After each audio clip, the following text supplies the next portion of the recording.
दोस्तों, स्कूल और कॉलेज में हमें सिखाया जाता है कि पढ़ लिख कर अच्छी नौकरी करो, अच्छा इंसान बनो और अपने माता पिता का नाम रोशन करो। बट जो चीजें हमें नहीं सिखाई जाती है वह है फाइनेंशियल नॉलेज। हमें स्कूल में कभी भी यह नहीं सिखाया जाता है कि हमें किस तरह से पैसों को मैनेज करना है और किस तरह हम खूब सारा पैसा कमाकर अमीर बन सकते हैं, और जिसके कारण लोग अपनी पूरी लाइफ में पैसों को लेकर स्ट्रगल करते रहते हैं, क्योंकि उन्हें किसी ने कभी भी बताया ही नहीं कि पैसों के साथ किस तरह बिहेव करना है और किस तरह से हम पैसों से पैसा कमाकर अमीर बन सकते हैं। तो दोस्तों, आज मैं आपको इस वीडियो में कैरी सिगल के द्वारा लिखी गई amazing book why didn't they teach me this in school में से पैसों के कुछ ऐसे लेसन्स बताने वाला हूँ जो न हमें किसी ने बताए हैं और न ही हमें किसी स्कूल और कॉलेज में पढ़ाया जाता है, और इन लेसन्स को यूज करके आप करोड़ों रुपये कमा सकते हो।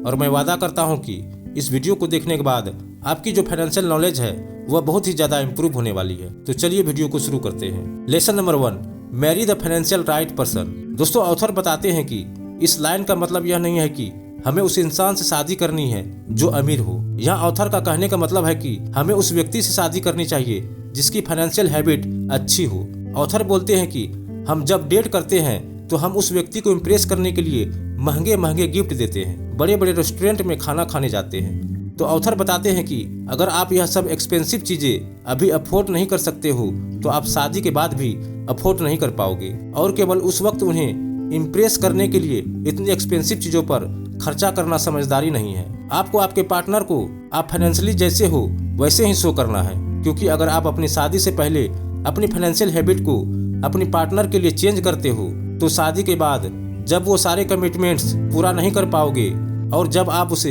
एक्सपेंसिव गिफ्ट नहीं दे पाओगे या महंगे रेस्टोरेंट में खाना नहीं खिला पाओगे तो फिर आगे जाकर आपकी मैरिज लाइफ में प्रॉब्लम क्रिएट हो सकती है। इसलिए हमें शादी से पहले ही अपने पार्टनर के बारे में सारी जानकारी लेनी है कि उनकी पैसों को लेकर फिलोसफी क्या है, क्या वो पैसे को अच्छे से सेव करते हैं, क्या उनके ऊपर कोई लोन है, उनकी सैलरी क्या है, क्या वह शादी के बाद भी खुद पैसा कमाना चाहते हैं या फिर नहीं, और वो अपने पैसों को कहाँ कहाँ पर खर्च करते हैं।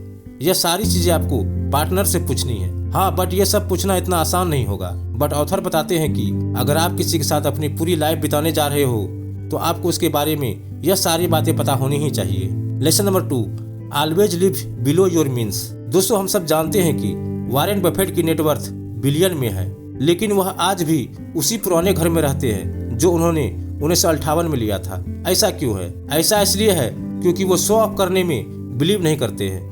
वह चाहे तो करोड़ों अरबों रुपए खर्च करके अपने लिए एक आलीशान घर ले सकते हैं, बट वह हमेशा उन्हीं चीजों पर खर्च करते हैं जिसमें उन्हें लगता है कि एक्चुअल में उन्हें पैसा खर्च करना चाहिए। इसलिए ऑथर हमें बोलते हैं कि always live below your means. अब इसका मतलब यह नहीं है कि हमें कंजूस बन जाना है और अपनी लाइफ को एंजॉय करना बंद कर देना है, ऐसा बिल्कुल नहीं है। बट हमें कभी भी शो ऑफ करने के लिए पैसा खर्च नहीं करना है और केवल जरूरत की चीजों पर ही पैसे को स्पेंड करना है। और जब आप ऐसा करते हैं तो आप अपने काफी सारे पैसे सेव कर सकते हो जो आगे जाकर आपको एक मिलियनियर बना सकता है। Lesson number 3, short term goal versus long term goals. दोस्तों, ऑथर हमें बोलते हैं कि अगर आप एक मिलियनियर बनना चाहते हो तो यह एक लॉन्ग टर्म गोल है, न कि शॉर्ट टर्म गोल। बट इस लॉन्ग टर्म गोल को अचीव करने के लिए आपको शॉर्ट टर्म गोल पर फोकस करना होगा। अब सबसे बड़ी लोगों के साथ प्रॉब्लम यह होती है कि वह लॉन्ग टर्म गोल तो सेट कर लेते हैं बट वो काफी अनरियलिस्टिक होते हैं। लोग बोल तो देते हैं कि हमें अगले 3-4 सालों में मिलियनियर बन के दिखाना है, बट उन्हें पता ही नहीं होता है कि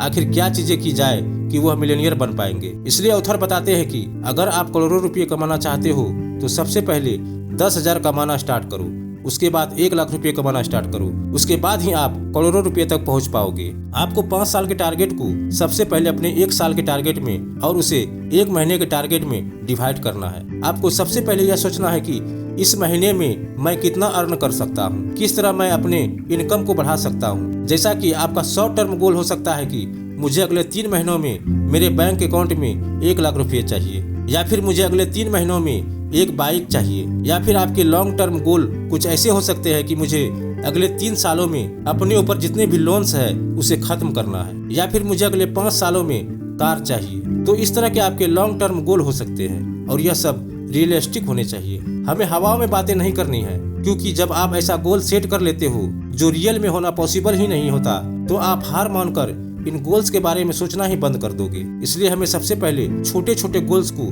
पूरा करना है। देन आगे बढ़ते जाना है। लेसन नंबर 4, सेव और invest 50% of your increased income.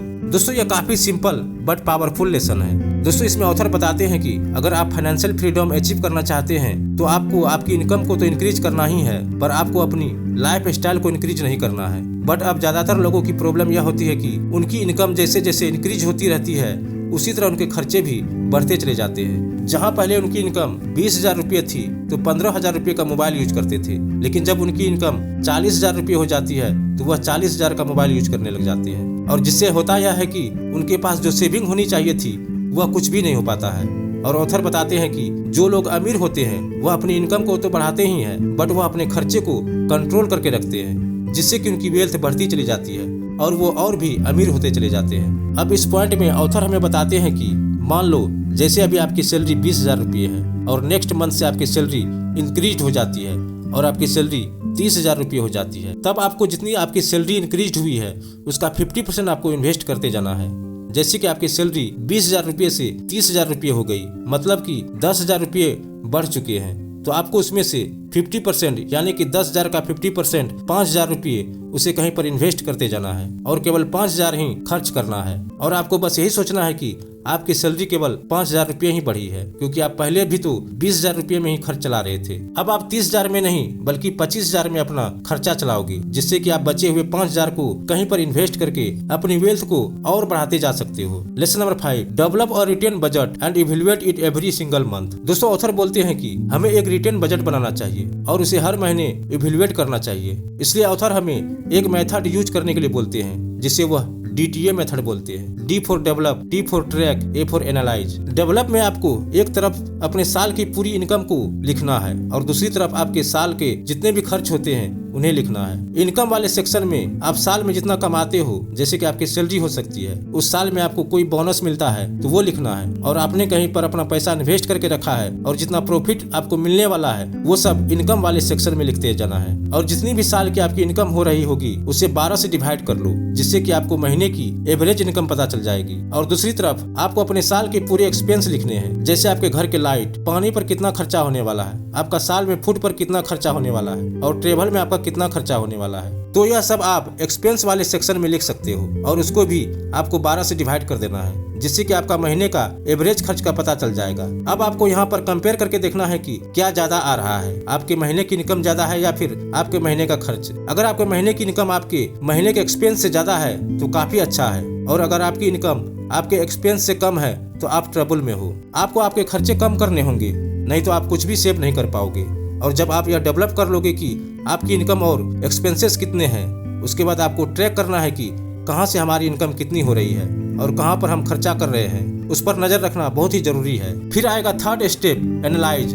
जब आप सब कुछ ट्रैक करने लग जाओगे तब आपको असलियत पता चलेगा कि आपकी एक्चुअल में कहाँ से इनकम हो रही है और कहाँ कहाँ पर स्पेंड कर रहे हो। इसके बाद आप अपनी गलतियों को सुधार पाओगे कि आप कहाँ कहाँ पर बिना मतलब का खर्च कर रहे थे और अब आप उन्हें कैसे सुधार सकते हो। Lesson number 6, spend now to save later. दोस्तों यह भी एक बहुत ही इंटरेस्टिंग लेसन है। इसमें ऑथर हमें बोलते हैं कि हमें कुछ चीजों पर अभी से स्पेंड कर देना चाहिए, जिससे हमें बाद में ज्यादा पैसे खर्च ना करने पड़े। फॉर एग्जाम्पल, जैसे हो सकता है कि आपकी कार की जो सर्विस है वह बाकी चल रही हो और आप उसे टालते जा रहे होंगे और सोचते होंगे कि अभी ठीक ठाक है, ये तो चल ही रही है, ऐसे ही चलने दो। बट इससे होगा यह कि जहां आपकी कार की सर्विस बहुत कम पैसों में हो जाती, बट बाद में शायद उसमें कोई मेजर प्रॉब्लम आ जाए और आपको ज्यादा पैसे पे करने पड़ जाएंगे। बट हम जितना अफोर्ड कर सकते हैं हमें उतना ही स्पेंड करना है। ऐसा नहीं है कि हम अभी खर्चा कर देते हैं, उसके चक्कर में आप यूजलेस चीजें खरीद ले आओ। जो चीजें आपको फ्यूचर में बड़ा खर्चा करवा सकती है उन पर आज ही खर्चा कर देना चाहिए, बजाय कि वेट करने की। ऑथर बोलते हैं कि यह फैक्ट है कि जो 99% मिलियनियर्स है वह एकदम से मिलियनियर नहीं बने हैं, बल्कि उन्हें टाइम लगा है। Lesson number 7, get rich slowly. दोस्तों आप रातों रात करोड़पति नहीं बन सकते हो, आपको पेशेंस रखना है, क्योंकि जो रातों रात अमीर बनते हैं, जैसे कोई लॉटरी में पैसे जीत जाता है, इनसे मैक्सिमम लोग वापस से अपनी सारी वेल्थ गवा बैठते हैं, क्योंकि वो इस वेल्थ को अच्छे से सस्टेन नहीं कर पाते हैं। इसलिए जो मैक्सिमम लोग हैं उन्होंने जीरो से ही स्टार्ट किया था और धीरे धीरे उनकी इनकम बढ़ने लगी और वह अपने पैसों को सेव एंड इन्वेस्ट करने लगे। देन आज वो एक मिलियनियर और बिलियनियर बने हैं। तो ऑथर भी हमें बोलते हैं कि हमें पेशेंस रखना है और पैसों को लेकर सही डिसीजन लेने हैं, उन्हें सही जगह पर इन्वेस्ट करना है और अपनी फाइनेंशियल नॉलेज को बढ़ाते जाना है, जिससे कि आप जीरो से स्टार्ट करके करोड़पति बन सकते हो। तो दोस्तों ये था 7 अमेजिंग लेसन इस amazing book why didn't they teach me this in A school, जिन्हें फॉलो करके आप भी अपने गोल्स को अचीव कर सकते हो। सो दोस्तों आई होप कि यह बुक समरी आपको पसंद आया होगा। वीडियो पसंद आया तो वीडियो को ज्यादा से ज्यादा शेयर कीजिए, वीडियो को लाइक कीजिए, साथ ही हमारे चैनल को सब्सक्राइब जरूर कीजिए। फिर मिलते हैं एक नए वीडियो के साथ।